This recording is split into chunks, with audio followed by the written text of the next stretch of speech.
Ben absolument, 130 tonnes de jaquettes médicales et c'est destiné au gouvernement canadien. Donc il arrive de Chine, je dois dire qu'il a fait escale technique du côté d'Anchorage en Alaska et là il se pose ce matin. C'est quand même une quantité phénoménale de jaquettes, on comprend, là, des milliers de caisses. Tout ça a été chargé à la main en Chine. Ça a pris 19 heures à faire le chargement, une opération quand même assez délicate. Pour plusieurs raisons. D'abord, si on prenait des palettes de bois, ça prend plus d'espace, plus de place, c'est plus pesant, ça peut endommager la marchandise. Et dans ce cas-là ici, eh bien, ce qu'on constate, là, c'est que ça a été fait. Et là, bien, le matériel arrive, ça va prendre de nombreuses heures à sortir le tout également de l'appareil.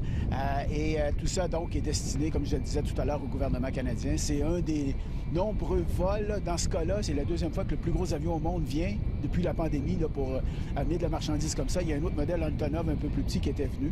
Et puis, on surveille ça de très près. Le déchargement va se faire après le passage des douanes qui, de ce côté-là, pourrait prendre 1 heure ou 2. Puis après ça, les employés au sol vont s'occuper de tout ça.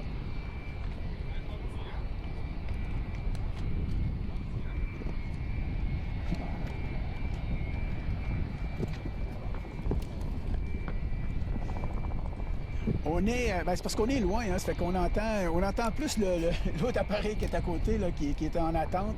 Mais non, il est quand même assez loin. Là, on le voit. Là, on me disait aussi que, bon, on choisit la piste. Si on avait des options pour les pistes, on prend la piste où il y aura le moins de millage à faire au sol. Et puis, là, c'est les douanes qui vont s'en occuper dans quelques instants.